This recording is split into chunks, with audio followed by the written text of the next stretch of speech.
Hello and welcome. We are going to be starting a brand new starter solution, and this is honestly probably going to be one of the last things we do, if not the last thing we do in the course. I had originally planned on doing many fewer lessons that we actually ended up doing, but like I said, I kind of do this a little bit unplanned. I practice a little bit before we do each lesson, but that's pretty much it. And I think we covered almost all the topics that I wanted to cover during the course. But before we wrap it up, I would not feel good about completing this class on web interaction without talking about some modern frameworks in which you could build your web interaction components. So thus far, we have really focused on creating all of our components and all of our functionality from scratch. I think that's great. I think it's a great way to learn. It is the best way to learn JavaScript, in my opinion, because no matter what framework or what layers you put on top of what you're doing in the web and with web interaction, no matter what you're doing underneath it all, it's essentially what we learned in this course. It's event listeners, it is DOM manipulation, it's the intersection of HTML, CSS, and JavaScript. So if you could learn that bit of it, which I think we've done throughout this course, then you're going to be really comfortable no matter what framework you jump into. If you jump into something like React or Vue.js or anything else, it's all basically the same thing. So you kind of have learned the basis for how every one of those other frameworks is going to work. And I think it's going to arm you with the ability to pretty much understand any of those other ones. So in this lesson, we're going to kind of wrap up the course by saying, okay, now that you've learned basic pure JavaScript DOM manipulation and event listeners, let's see how other frameworks apply that and can essentially just take that same workflow we've been doing throughout the course and make it faster and more efficient and easier to deal with. So in this lesson, we're going to start with a solution we're calling an app that we're calling Crave, and we're going to introduce this idea of working with those outside frameworks to do all this same stuff that we've been doing and just see how that changes our process a bit. So just as always, when you're working with a starter solution, go ahead and go down to the video description down below. And if you're working along, you can find a link to download the starter solution, which is going to contain a zip file, which you can unzip, and then it's going to give you a folder you're going to change into inside of the terminal, which I've already done here. And that folder is going to have some files and some folders in it. They're going to allow you to work with this solution. So go ahead and run an npm install inside the terminal. When you're in that directory, it's going to install your dependencies, which for this particular Crave app that we're going to build actually has some additional dependencies in addition to what we have used in previous lessons. And we'll look at that in just a moment.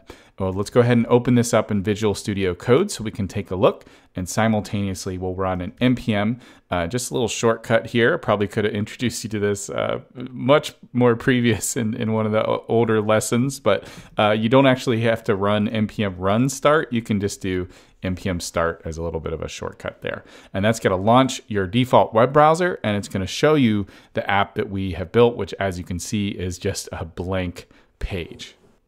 And I'll go ahead and open the DevTools, make the window a little bit wider here, and we're going to start to look at what we are working with this Crave application that we are building. And let's start with that inside of Visual Studio Code. Okay, so first of all, as I mentioned, we're going to be working with some additional frameworks here. So you'll notice in the package.json file, unlike the previous starter solutions, we now have some additional dependencies. In particular, we are using a dependency called Vue.js. And as of this recording, the latest production version of that is 2.6.10. And if you've never used it, Vue.js is basically a reactive sort of component framework, if you will. And we're going to use Vue.js because I think the entry is a little bit lower. The barrier for entry is a little bit lower than something like React, which honestly is almost the exact same thing. It's just kind of a different syntax.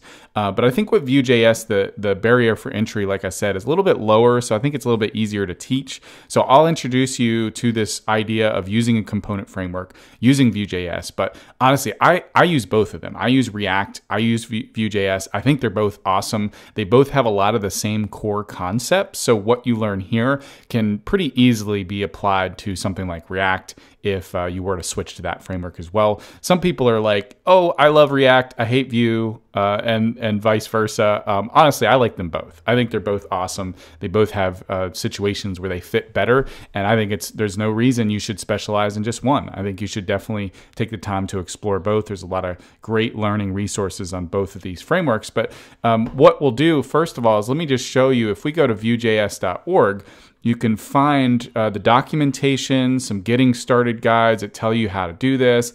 The Learn tab up here has really good documentation for the API, the guide, etc. I usually go to the guide first because it has this sidebar that just basically tells you how to do everything with Vue.js. So I'll leave this open just in case we need to look something up. But essentially what we've done here is we've added Vue.js as a dependency to our solution, and now we can simply import that into our app.js file and we can start using it inside of our application. And that's why we're kind of starting from scratch here, is I want to show you how you would begin to build a new application from scratch. And although we're still using the Parcel bundler, Parcel very easily integrates with things like React and Vue.js, so you can get up and running with those solutions as quickly as possible. And it's going to be super easy to do that. So before we get into learning all about Vue.js and how that works and reactive frameworks and stuff like that, let's take a look at our solution just to make sure we get our bearings, we know what we're working with. So inside of the source directory, you're going to have an index.html file that is our entry file as always. But we have a couple new things this time around. You'll see, first of all, we are importing a style sheet called Bulma.css. So this is kind of another thing I want to introduce in this lesson, is not just using JavaScript frameworks like Vue or React, but also potentially using a front-end framework. And there's a lot of different examples of these. There's some of the front-end frameworks like Bootstrap actually come with their own JavaScript that you can also import, so you don't have to create your own components and you can just build on top of that. Other frameworks like Tailwind and Bulma in this case, and I'll pull this up, it's just bulma.io. It is just a pure CSS framework. And what's really cool about this is in previous lessons, you noticed that we had a lot of CSS files to come along with all the apps that we were building. And we had to write those CSS files ourselves. I tried to abstract a lot of that into what we called the theme file, so you guys didn't have to worry about that. But there was really quite a bit of CSS that went into every solution that we've built up to this point. But the nice thing about using a front-end framework or a UI framework like Bulma is that basically you just worry about getting the HTML structure in the way that Bulma expects it to be. And then you can just utilize all the form things, all the layout things, all the components and elements that Bulma has. And you can look all that up in the documentation, which again, we'll leave open in case we need to look something up. But basically you just, for example, if you want to build a form, and let's say you want to add an input, you come into Bulma's documentation here. You see if you want to have an input that's nicely styled, it looks really good like this, you're just going to make sure your input has a class of input. And the Bulma CSS is going to take care of everything else. If you want to change your input to kind of highlight it based on validation or something like that, so maybe you can have a danger input to say, hey, you entered an invalid value. Well, in Bulma, you're just going to have a div with a class of field. You have a div with a class of control, and you add is danger to its class list. And it has all these modifiers, basically these utility classes that allow you to kind of compose these really interesting HTML structures. And they allow you to do things like rounded inputs. You can add spinners to them, just all kinds of cool stuff you can do to build out things like forms and other components. They're going to allow you to very quickly compose your HTML, and you don't have to worry as much about the CSS. And so we're also going to be using Bulma in this solution to quickly build out a UI just using the Bulma HTML structure, and its CSS is going to take care of all the styling for us, which is very often what you may end up doing when you're building your own application. So we're using mainly these two frameworks. Vue.js is going to be our framework for writing JavaScript components, and Bulma is going to be our framework for all of our CSS and our HTML. And we're going to use we're going to use both of these to kind of build this app that we're calling Crave, which is basically an app that we're going to use to track our food cravings. So we'll finish up the course with yet another food example, but this time it's going to be more complex. It's going to be a component that's going to do a lot of different things. It's going to allow us to have different elements on the screen, and we're going to keep track of this array of cravings. Like maybe I'm craving donuts or I'm craving pizza or whatever. I put it into the app, and it's going to keep track of that. But then when I go out and I eat the donuts, I say, oh, you know what? I'm no longer craving that. So I mark it as I've eaten that, and that's off of my craving. So you can almost think of this as like a to-do list. It's basically the same thing. I've just applied it to food, as I always do. But that's the idea. We're going to build this app from scratch using Bulma and Vue.js to track our cravings. So let's jump back into Visual Studio Code. So you see there's the Bulma CSS. We have our app.sass, which is, of course, right here. It's an empty file to begin with. So totally a blank slate there.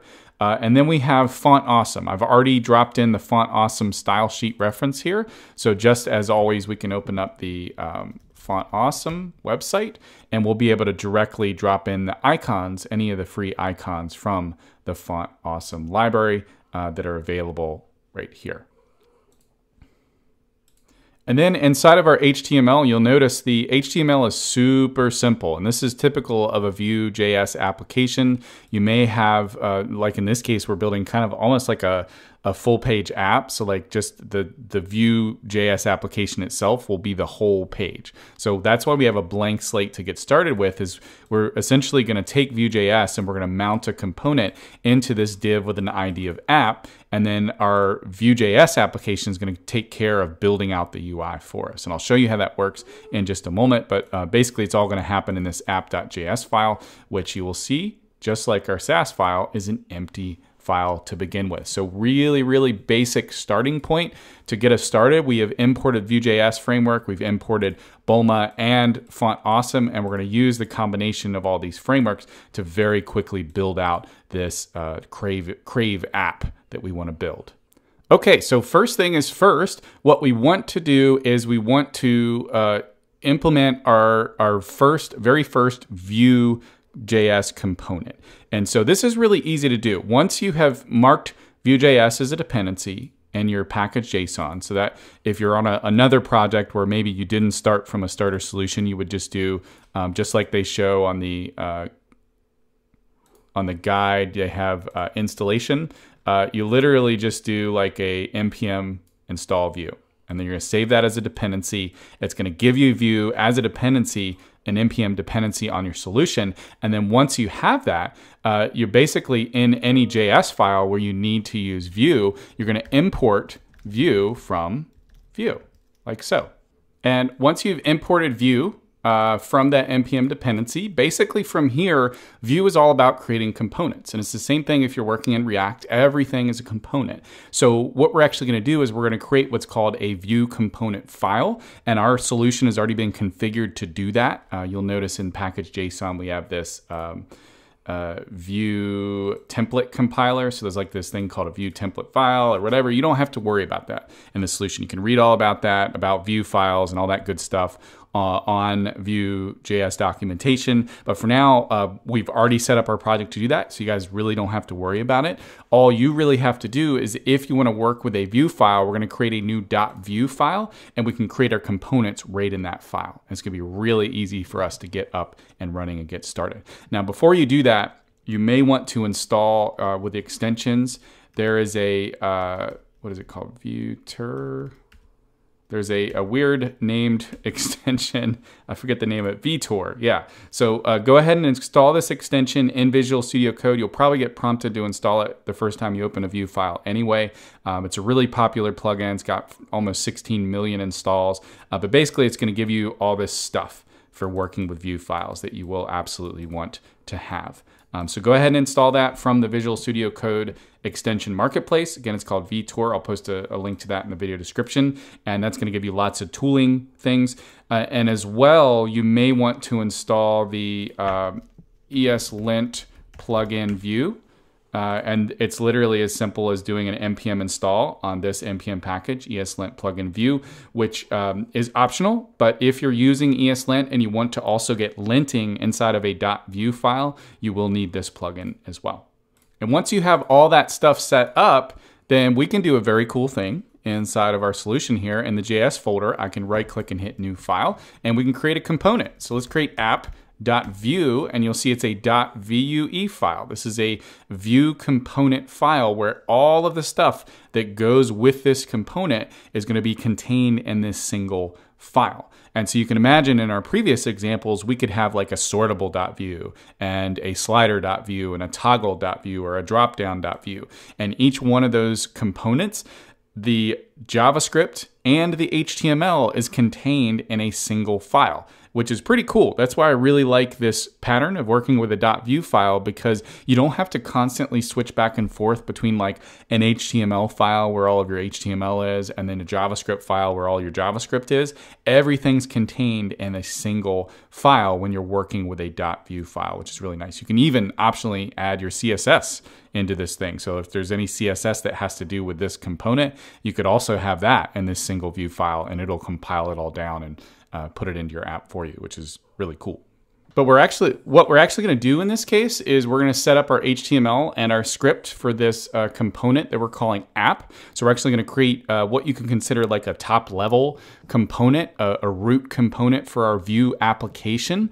And this is going to be a really simple component that basically just sets up some HTML and then it loads other components into it. This is a typical way you would want to build your Vue application. So this is what a Vue file looks like. You're going to do a template tag, and you can see you can choose pug. I've never used pug. I don't really know. I looked at the syntax once and I didn't like it, but maybe it's awesome. I don't know. But you're going to have a template tag, and this is going to be where you put your HTML. So I could have like a div with a class of app, and then we could have an h1 that says hello inside of it, and it's just HTML, right? That's what a template is in a Vue file, is you're just saying every time you use this app component, I want to output this HTML. And you're also going to have a script tag inside of your Vue file, and you can see you can configure it to use TypeScript. I'm not going to get into TypeScript right now because that's a whole other thing. But like I mentioned before, I like TypeScript. I think it's cool that you can do that here too.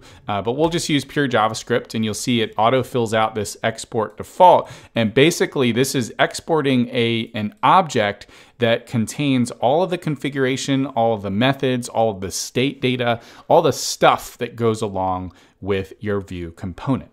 So for now, I'm actually just going to leave this empty because I don't want to get into that just yet. I want to show you, now that we've done this, we've added some HTML and we have some JavaScript for this app component. All I have to do to use this is in my app.js file, I'm going to import app from app.vue. And now that we've imported both of these things into this file, this app component as well as the Vue object from the Vue dependency as well, what we're going to do is we're going to mount the Vue app. And that basically means go to your HTML file, let's find some element where we want to stick this top level component into, like this div with an ID of app, and then we're going to essentially load Vue.js inside of that div. So that's going to look like this. We're going to create a new instance of Vue. We're going to pass in our top level component, which is app, which we imported up here. And then we're going to say .mount, and it's a $mount. And then we're going to give it a selector for the element. You can see element or selector. We're going to give it the element we want to mount it to, which in this case, we can add a selector for app. And that is it. You'll notice over here, we immediately get our hello text that comes from our app.vue file over here. And if we update our HTML, like maybe if we change the h1 to crave or something like that, let's switch back over here. I'm going to make our DevTools bigger. But if we look at the console down here, you'll notice it's trying to hot reload this updated top level component. And it's actually throwing an error, and that's a known thing. It's just kind of how the Vue.js mounting works. You can't actually hot reload a top level Vue component. So we're going to fix this in a moment so we can get hot reloading working. But basically all that means for you is you have to hit refresh to actually get it to show changes in the top level component. And you'll see, sure enough, if we inspect the HTML, all it really did is it took our div with an ID of app and it removed it. And in its place, it put the HTML from our template, right? Div class equals app with an h1 of crave. And that's exactly what is inside our Vue component file. And what I actually want to do with the HTML for this top level component, this app.view, is we're going to use Bulma. And in this case, let's use, maybe let's go down to the layout.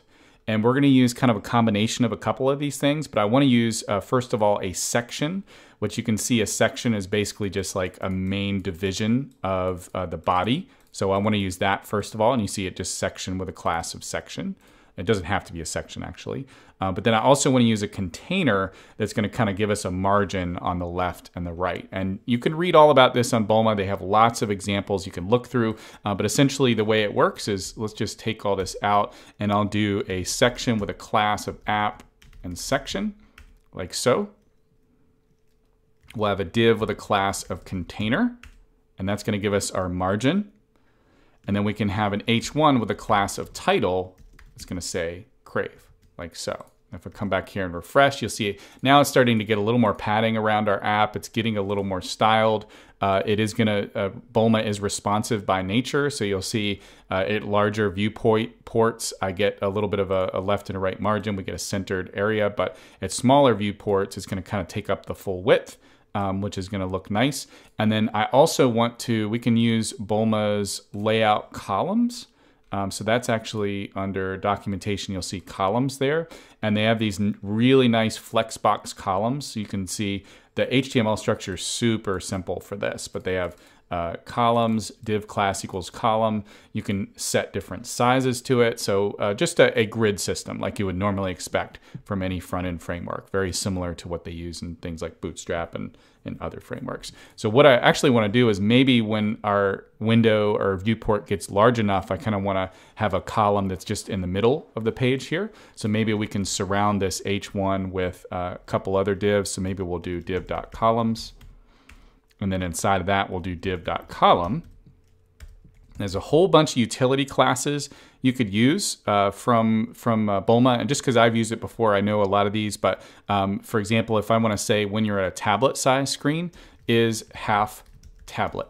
And you'll notice, and I would also want to add an offset there too, is offset 1/4 tablet.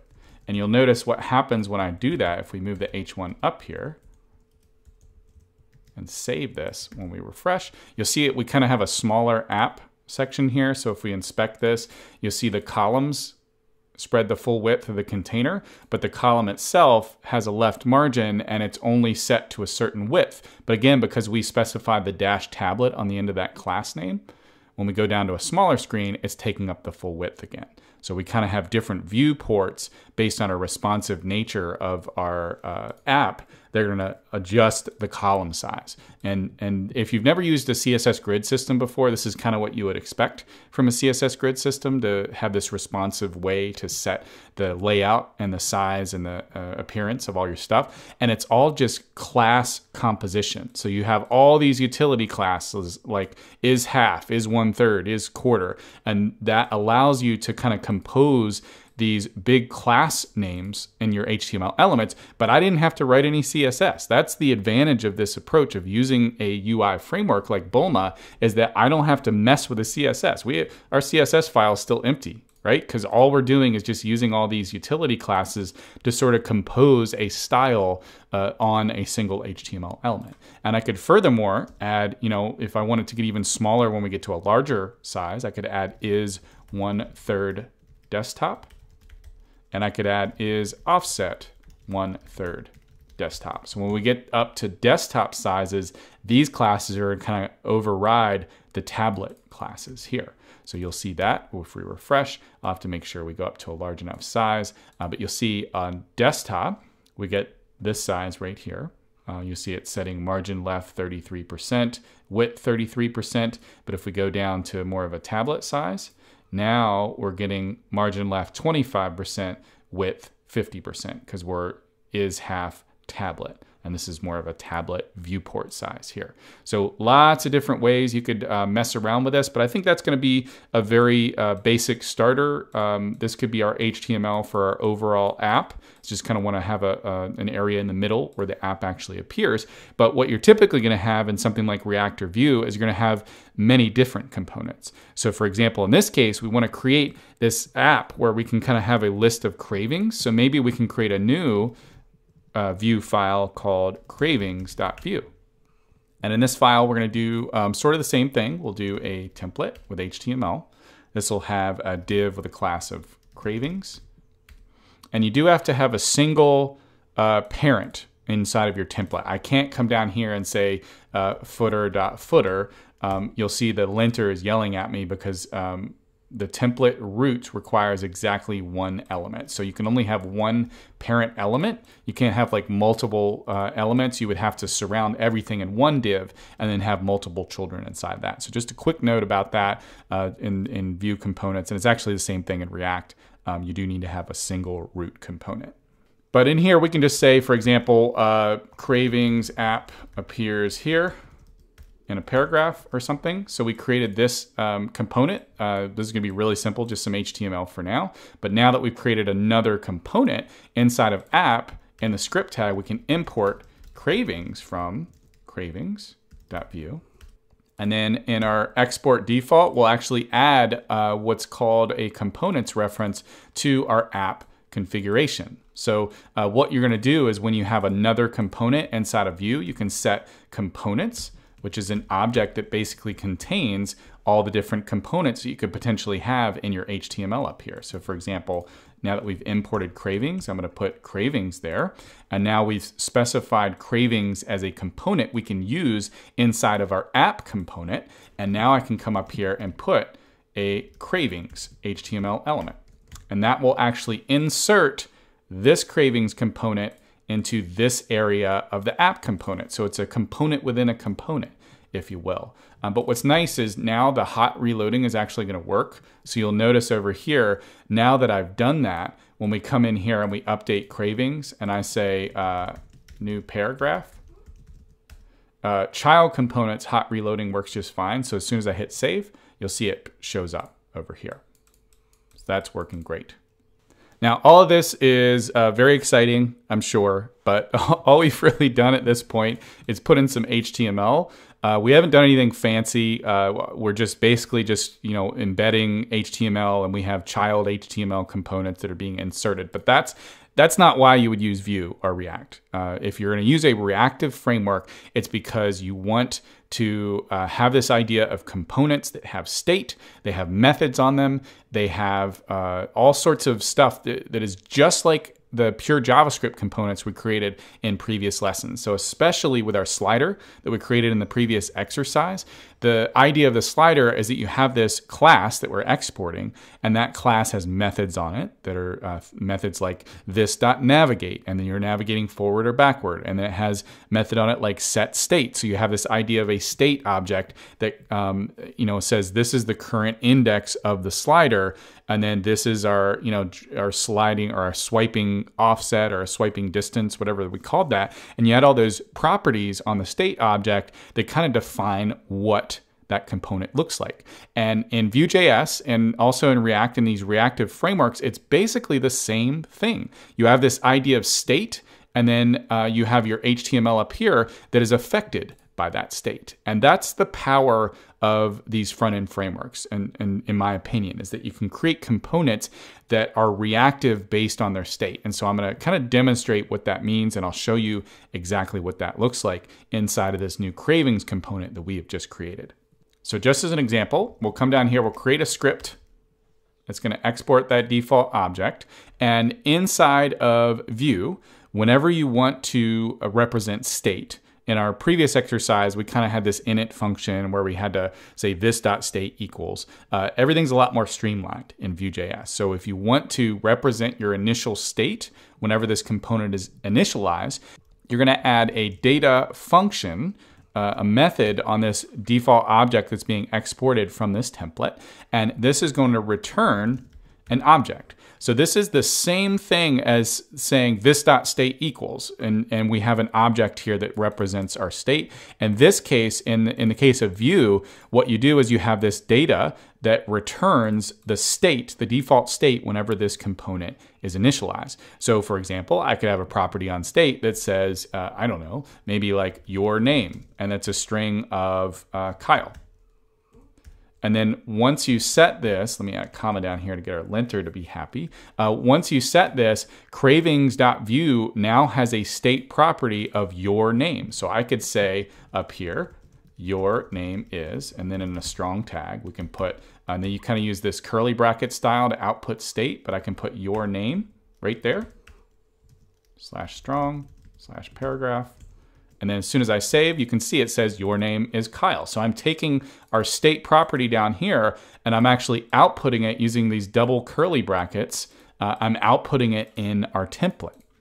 And this might seem really, really simple at first. Like, oh, okay, we have a property down here that's a string and we're sticking a string into our template. Great, you know, that's awesome, Kyle. But let me actually show you the power of this, because again, these are reactive frameworks. They're reacting to state changes. So if you don't have them already, there is an extension you can install inside of Chrome that'll basically let you look and then sort of inspect and debug and troubleshoot your Vue components. It's called Vue Developer Tools. It's going to give you a new tab inside of your developer tools here. And you'll see I already have that installed. It's called Vue. And if I switch to that, this is my Vue Developer Tools, and I can see my two components that I've created. So here's the app, right? And it renames that to root because that's our root Vue component. And there's cravings. There's our cravings component. And you'll see it has some data, which you could, they call it data in Vue.js, but you could also call this the state of the component. And currently your name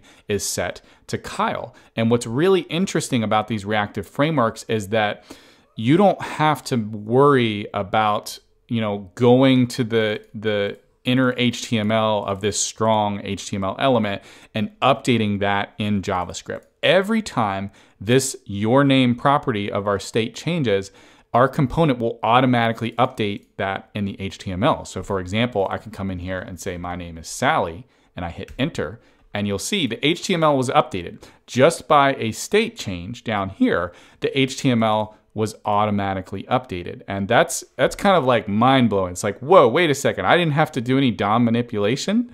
No, you don't. That's the great thing about these front-end frameworks and these reactive, I guess I should call them frameworks, is that you just worry about state and it will handle the DOM manipulation for you. And actually, it facilitates this through what's called a virtual DOM.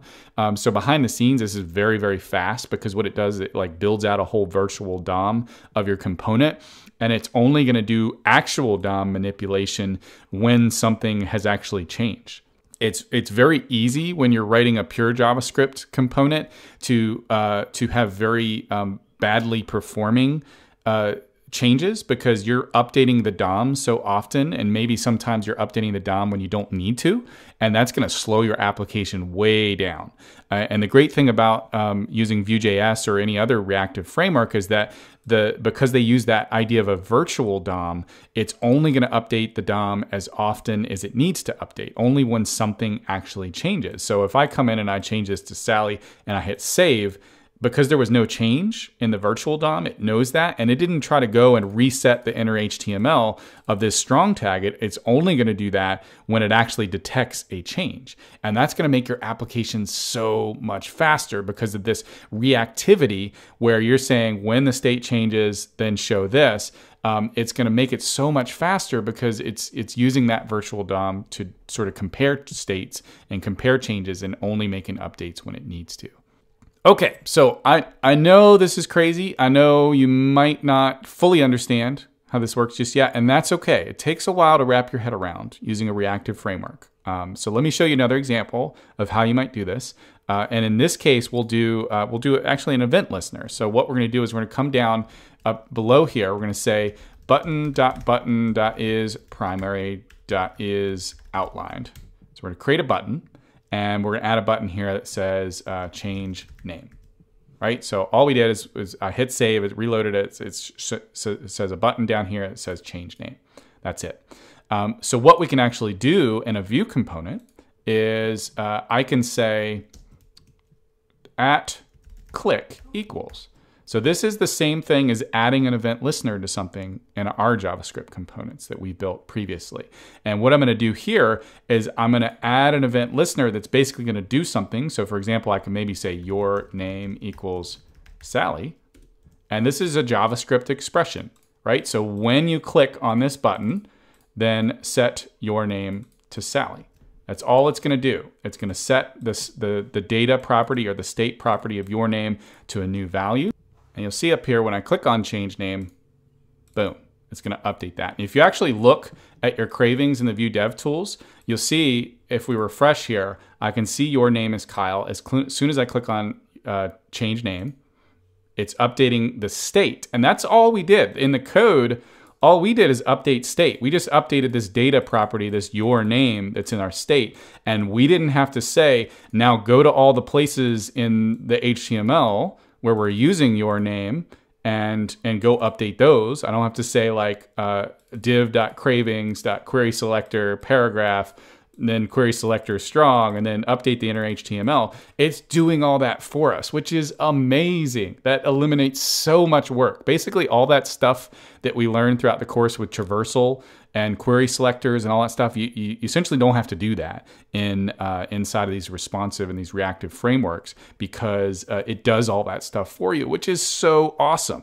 And again, just like we kind of focused on creating a pattern with our slider where we just focused on state manipulation, and then we had these methods that took care of like loading the state and updating the state for us, that's kind of what Vue.js is doing. These reactive frameworks, you just worry about state manipulation. You set up your template in a way that it's going to like change based on the state. And then you're going to do all kinds of interesting things based on that state, but it worries about making the DOM updates for us, which eliminates so much work. And you can see here just how easy it was to add a click listener, right? I just did at click equals, and then I'm calling, I'm adding a JavaScript expression here that happens on that listener. And if you remember from our previous lessons, we had to like document.addEventListener, and then we had to filter out all the other global clicks, and then we had to, verify that you clicked on something that we actually care about, and you create methods for that. And it's just a lot of extra work that we boiled down to this at click thing. Like how easy is that? That's just so awesome in my opinion. So let me show you another example. Obligatory counter example with reactive components. This is every time you go and you sign up for a course, you watch a video on a reactive framework like Vue or React, it's going to give you a counter example. So I don't want to be left out of all that fun. So let's go ahead and do that. Let's create an egg counter. So maybe we're craving some eggs here. So eggs, let's add an egg emoji. And then we will add in a strong tag, instead of having your name, we'll do egg count, which will initially be 0. And so we'll put up here egg count. And so we've changed this a little bit. So now we have this egg counter up here. Let's take out this other line. There we go. So we have our egg counter up here. And instead of having, let's put a horizontal rule there to give us a little bit of spacing, make this look a little bit nicer. And then instead of having like this JavaScript expression directly in our listener, what we'll do, this is normally what you would do if you want to create like a method that does something on click, is you can create an object down here called methods. And you essentially just, this is just an object that contains all the custom methods for your component. So maybe I could have a method called increment. And your increment method is going to run any custom code that you need, but you can access all of your state variables just through the this keyword. So I can say this.eggCount++, right? That's a really simple method, right? We have created a method called increment. It's going to increment the egg count in state. And so what we can do on click up here is we can just say increment, right? So on click, you're going to increment our egg count. And now if I save, we come over here, we give this a try. Oh, let's change the label here to, let's do a plus. Oh, was that a teddy bear? Why does that show up when you hit plus? Let's put a teddy bear in there. That's awesome. So we have our teddy bear button. Strangely enough, I don't know why we have a teddy bear button, but every time you click on it, check that out. It's incrementing our egg counter every time. So you can see over here, again, it's just updating the state every time we click on that. And all we have to care about in our method is like, hey, our state changed. Egg count went up by 1. And then Vue.js is taking care of everything else. It's using that virtual DOM and it's comparing the previous state to the new state. And it's taking care of updating the HTML for us. We didn't have to do a thing, which is awesome. And furthermore, if the state changes, like through the Vue Dev tools, if I come over here and say, you know what, the new state is 5, and I hit enter, that state change triggers a DOM update as well, right? So every time the state changes, it is reacting to that change, which is why they call this a reactive framework. And it's why React has the name React, because it's reacting to state changes, which just eliminates so much work whenever you're building these components, which I think is awesome. Okay, so hopefully that gives you at least some idea as to how these reactive frameworks work. Working with this combination of state and having methods that do things. In the next lesson, we're going to come back to this and we're going to kind of take out this silly egg counter example, but we're going to really implement this the way we want our app to work. And again, it's going to be sort of a to-do list where you can track your cravings, you can add new cravings, and you can actually have an array of cravings that are going to show up in some sort of list within this app. So stay tuned. We'll come back to this in just a moment and we'll play around with some more very fun reactive component stuff.